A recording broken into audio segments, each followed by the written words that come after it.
Bienvenidos a las historias de Lilith.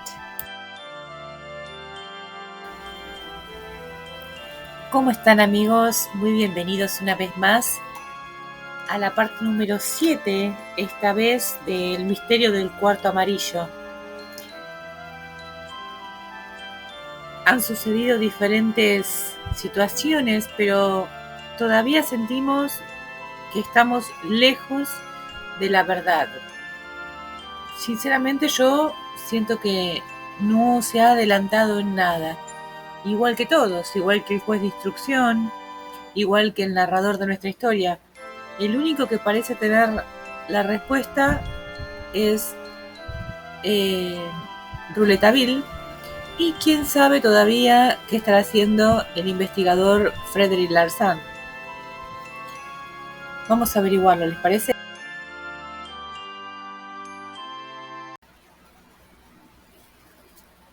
Los tres nos dirigimos hacia el pabellón. A un centenar de metros del edificio, el periodista nos detuvo y, señalando un bosquecito situado a nuestra derecha, dijo: «De allí partió el asesino para penetrar en el pabellón». Como había otros bosquecitos similares, diseminados entre las grandes encinas, pregunté por qué aquel había sido elegido por el asesino y en qué se diferenciaba de los demás. Rouletabille me respondió indicándome el sendero que pasaba por el costado del bosquecito y que conducía a la puerta del pabellón. «Este sendero está provisto de un piso de guijarros», añadió. «El hombre ha de haber pasado por ahí para ir al pabellón, puesto que no hay huellas de un viaje de ida en la tierra blanda. El hombre no tiene alas.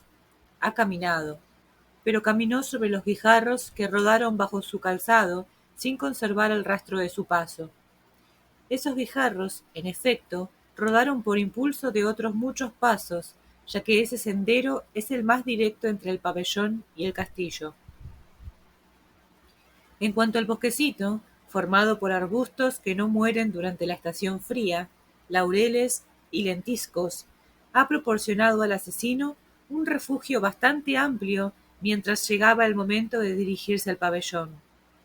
Oculto por el follaje del bosquecito, el hombre vio salir a Monsieur y Mademoiselle Stangerson y después al abuelo Jacques. Hay guijarritos esparcidos casi hasta la ventana del pabellón. Una huella de pasos de hombre, paralela al muro, huella que observábamos hace un instante y que ya examiné, demuestra que dando un salto se encontró frente a la ventana del vestíbulo, dejada abierta por el abuelo. El hombre volvió a saltar, apoyándose en las manos, y entró en el vestíbulo. «Después de todo, es muy posible», dije. «¿Cómo, después de todo?», exclamó Rouletabille, alterado de pronto por una súbita cólera que yo había desencadenado inocentemente. «¿Por qué dice después de todo? Es muy posible». Le supliqué que no se enojara, pero ya lo estaba demasiado para escucharme, y declaró que admiraba la duda prudente con que cierta gente, yo sin duda, abordaba de lejos los problemas más simples, sin arriesgarse a decir «esto es así» o «esto no es así», de modo que sus inteligencias llegan siempre al mismo resultado que habrían obtenido si la naturaleza hubiera olvidado de ponerles en la caja craneana un poco de materia gris. Como yo me mostrara ligeramente ofendido, mi joven amigo me tomó por el brazo y afirmó que no había dicho aquello por mí, dado que sentía por mi persona una particular estima. «Porque finalmente», prosiguió, «opino que es criminal no razonar de una manera categórica, cuando es posible hacerlo. Si yo no razonara, como lo hago, fundándome en estos guijarros, habría que basar mi razonamiento en un globo. Pero la ciencia de la aerostación dirigible todavía no está tan desarrollada como para que yo pueda hacer entrar dentro del marco de mis hipótesis a un asesino caído del cielo. No diga usted que una cosa es posible cuando es imposible que sea de otro modo. Ahora sabemos cómo entró el hombre por la ventana, y sabemos en qué momento lo hizo. Entró durante el paseo de las 5. El hecho de la presencia de la sirvienta que acababa de hacer la limpieza del cuarto amarillo en el laboratorio en el momento del regreso del profesor y su hija, a la 1:30, nos permite afirmar que a aquella hora el asesino no estaba en el cuarto, debajo de la cama, a menos que hubiera complicidad de la mucama. ¿Qué dice usted, Monsieur Darzac? Darzac movió la cabeza y afirmó que estaba seguro de la fidelidad de la sirvienta, que era devota de Mademoiselle Stangerson y que era muy honrada. Y además, a las 5, Monsieur Stangerson entró en el cuarto para buscar el sombrero de su hija, añadió. Hay también este hecho, dijo Rouletabille. El hombre entró, pues, en el momento que usted dice, por esta ventana, manifesté. Lo admito, pero ¿por qué cerró la ventana? Lo que necesariamente llamaría la atención de aquellos que la habían abierto. Quizá la ventana no haya sido cerrada enseguida, me respondió el joven reportero. Pero si cerró la ventana, lo hizo a causa del codo que hace el sendero cubierto de guijarros, a 25 metros del pabellón, y a causa de 3 encinas que se alzan en aquel lugar. ¿Qué quiere decir? Preguntó Robert Darzac, que seguía tras nosotros y que escuchaba a Rouletabille con una atención casi palpitante. Se lo explicaré más tarde, monsieur, cuando haya llegado el momento apropiado. Pero no creo haber dicho palabras más importantes en este caso, si mi hipótesis se confirma. ¿Y cuál es esa hipótesis? Usted no la conocerá si no resulta ser la verdad. Es una hipótesis demasiado grave para que la dé a conocer, en tanto sea solo una hipótesis. ¿Tiene usted al menos una idea del asesino? No, monsieur, no sé quién es el asesino, pero no tema, monsieur Robert Darzac, he de saberlo. Pude comprobar que Darzac estaba muy impresionado, y yo sospeché que la afirmación de Rouletabille no había sido dicha para complacerlo. Entonces, ¿por qué, si temía que se descubriese al asesino, yo interrogaba mi propio pensamiento? ¿Por qué ayudaba al periodista a buscarlo? Mi joven amigo pareció haber llegado a la misma conclusión, pues de pronto dijo, no sin cierta brutalidad, ¿le disgusta a Monsieur Darzac que yo descubra al asesino? Oh, ya quisiera yo matarlo con mis propias manos, exclamó el prometido de Mademoiselle Stangerson con un ímpetu que me sorprendió. Lo creo, dijo Rouletabille con gravedad, pero usted no respondió a mi pregunta. Pasábamos cerca del bosquecito del que el joven reportero nos había hablado hacía un instante. Penetré en él y le mostré los rastros evidentes del paso de un hombre que seguramente habíase ocultado allí. Rouletabille, una vez más, justificaba sus palabras. Sí, sí, dijo, no cabe duda. Se trata de un hombre de carne y hueso, que no dispone de otros medios que los nuestros. Es preciso que todo se integre. Diciendo esto, me pidió la plantilla de papel que me había confiado, y la aplicó sobre una huella muy marcada, detrás del bosquecito. Luego se irguió diciendo, «Demonios, creí que iba a seguir la pista de los pasos de huida del asesino, desde la ventana del vestíbulo, pero nos arrastró bastante más lejos, hacia la izquierda, diciéndonos que era inútil que nos internáramos en aquel fangal, y que ahora estaba seguro de todo el camino recorrido por el asesino, en su huida. Fue hasta el extremo del muro, a 50 metros de allí. Luego saltó la cerca y el foso. Miren, precisamente, enfrente corre ese senderito que conduce al estanque. ¿Cómo sabe usted que fue al estanque? Porque Frédéric Larsan no se apartó de sus orillas, desde esta mañana. Allí ha de haber muy curiosos indicios. Unos minutos más tarde estábamos en el borde del estanque. Era un pequeño espejo de agua, circundado de cañas y sobre las cuales flotaban unas pocas hojas de nenúfares. Quizá el gran Fred nos vio llegar, aunque es improbable que despertáramos su atención, porque no nos miró y siguió revolviendo con el bastón alguna cosa que nosotros no veíamos. Aquí están, dijo Rouletabille, otra vez las huellas de los pasos de la huida del hombre. Rodean el estanque, vuelven y por último desaparecen cerca del estanque, justamente delante del sendero este que conduce a la gran ruta de Epinay. El hombre siguió huyendo hacia París. ¿Qué le hace suponer que sea así? Le interrumpí, puesto que no hay rastros del hombre en el sendero. ¿Qué me lo hace suponer? Pues estos pasos que esperaba encontrar, exclamó, señalando la huella muy clara de un calzado elegante. Observen, e interpeló a Frederick Larsan.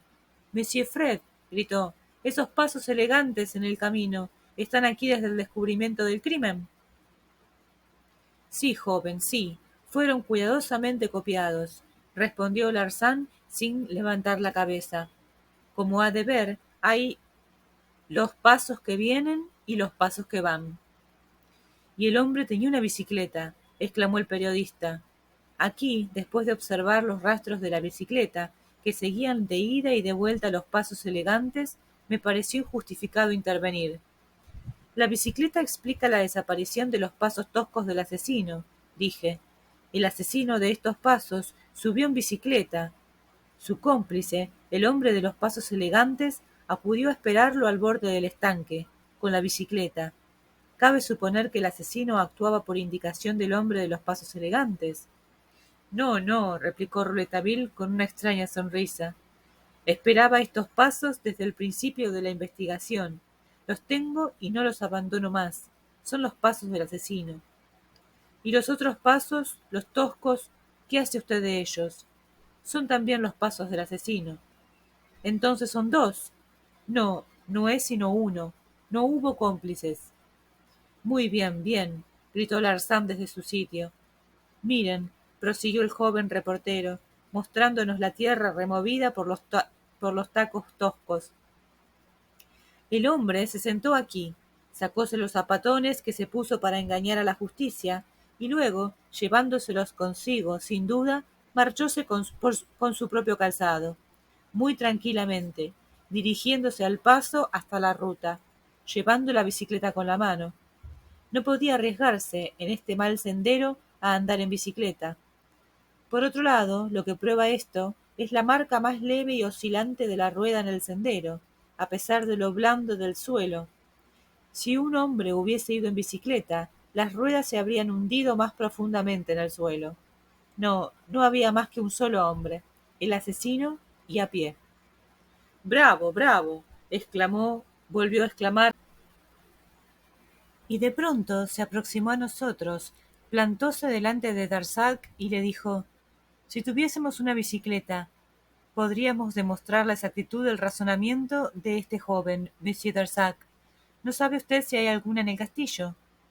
No, respondió Monsieur Darzac, no hay. Yo llevé la mía hace 4 días a París, la última vez que vine al castillo antes del crimen. Qué lástima, replicó Larsan, con un tono de extrema frialdad. Y volviéndose hacia Rouletabille: si esto sigue así, dijo, usted verá que los dos vamos a llegar a las mismas conclusiones.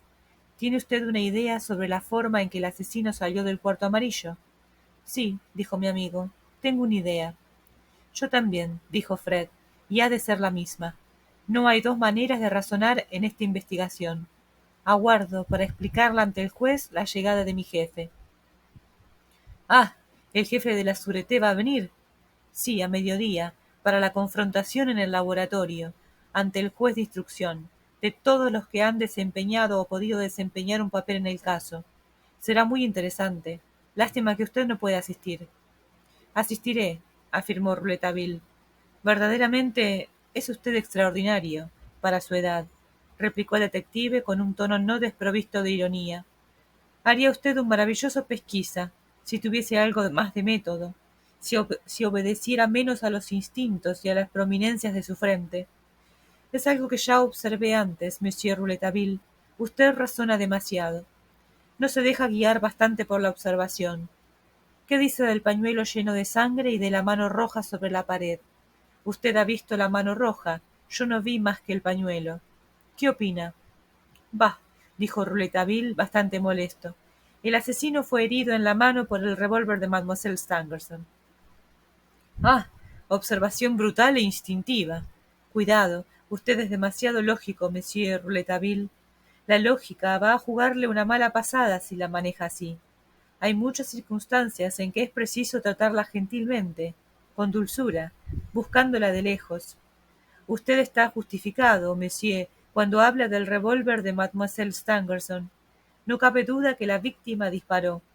Pero usted se equivoca cuando dice que hirió al asesino en la mano. Estoy seguro, exclamó Rouletabille. Fred, imperturbable, lo interrumpió. Falla en la observación, falla en la observación. El examen del pañuelo, las salpicaduras de sangre que encuentro en el rastro de los pasos en el momento en que el paso se apoya en el suelo, demuestran que el asesino no fue herido. El asesino, Monsieur Rouletabille, sangraba por la nariz. El gran Fred estaba serio. Con todo, no puede evitar una exclamación. El reportero observaba a Fred, quien a su vez observaba al reportero. Y Fred adelantó enseguida una conclusión. El hombre que sangraba por la nariz en su mano y en el pañuelo se restregó la mano en la pared. La cosa es muy importante, agregó, porque el asesino no necesita estar herido en la mano para ser el asesino. Rouletabille pareció reflexionar profundamente y dijo: «Hay algo, Monsieur Fred, que es mucho más grave que abusar de la lógica, y es esa disposición de espíritu propia de algunos pesquisantes que les hace, con toda buena fe, disponer de la lógica según las necesidades de sus convicciones. Usted ya tiene una idea, Monsieur Fred, sobre el asesino, no lo niegue, y es necesario que su asesino no esté herido en la mano, porque de otro modo su idea se desmorona totalmente. Usted ha buscado y hallado otra cosa. Es un sistema muy peligroso, Monsieur Fred, muy peligroso, eso de partir de la idea que uno se hace del asesino para llegar a las pruebas que se necesitan. Eso podría llevarlo lejos. Cuidado con el error de la justicia, Monsieur Fred, lo está acechando. Y no sin cierta sorna, con las manos en el bolsillo, un tanto burlón, Rouletabille fijó su mirada en el gran Fred. Frédéric Larsan consideró en silencio a aquel muchachito que pretendía ser más hábil que él. Encogióse de hombros, nos saludó y marchóse a grandes pasos, golpeando las piedras del camino con su grueso bastón. Rouletabille lo miró alejarse. Luego volvióse hacia nosotros, alegre y triunfante, y nos dijo: «Lo venceré. Venceré al gran Fred, por más astuto que sea. Los venceré a todos. Rouletabille es más hábil que los demás, y el ilustre y famoso Fred, el inmenso Fred, el único, razona como una chancleta, e hizo un paso de baile, pero de pronto se detuvo en su coreografía. Mis ojos se dirigieron a donde se dirigían los de él. Estaban fijos en Monsieur Darzac, que con el rostro alterado miraba sobre el sendero la huella de sus pasos al lado del rastro de los pasos elegantes. No había diferencia alguna. Creíamos que se iba a desmayar. Sus ojos, dilatados por el espanto, se apartaron de nosotros un segundo, mientras que su mano tironeaba con un movimiento espasmódico de la barba que rodeaba su rostro de buena y honrada expresión. Finalmente se recobró, nos saludó y con voz alterada nos manifestó que necesitaba volver al castillo, y partió. «Diablos», dijo Rouletabille. También el reportero mostraba un aire consternado. Extrajo de su portafolio un trozo de papel blanco, como lo había visto hacer anteriormente, y recortó con las tijeras el contorno de los pies elegantes del asesino, cuyo modelo estaba allá en el suelo. Y luego transportó esta nueva plantilla de papel sobre las huellas del calzado de Darzac. La adaptación era perfecta, y Rouletabille irguióse, repitiendo: «¡Diablos!».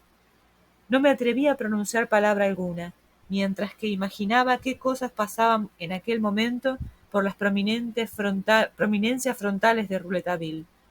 Era grave. Sin embargo, creo que Monsieur Darzac es un hombre honesto, y me arrastró hacia la posada del Don John, que veíamos distante 1 kilómetro de allí, sobre la ruta, al lado. Y hasta acá llegamos con este capítulo. Pobre señor Darzac. ¿Qué piensan ustedes? ¿Será el asesino? Yo creo que no. Pero bueno, por ahora tenemos un indicio de que sus zapatos han sido al menos usados por el asesino, ¿verdad? O algo muy similar. ¿Y qué opinan sobre la disputa entre estas dos potencias? El gran señor investigador, ya adulto, reconocido, Frédéric Larsan, y el joven pero muy inteligente periodista Joseph Rouletabille. Un poco arrogante puede parecer la actitud de uno y otro, ¿verdad? Sin embargo, bueno, aquí están las dos potencias, el pasado y el futuro, discutiendo sus hipótesis y sus maneras de plantear la resolución de los problemas. Solo me queda agradecerles por haberme acompañado hasta este momento y invitarlos obviamente a que mañana continuemos con esta historia para ver si este misterio se resuelve, cómo se desenvuelve. Así que espero que estén muy bien y hasta la próxima.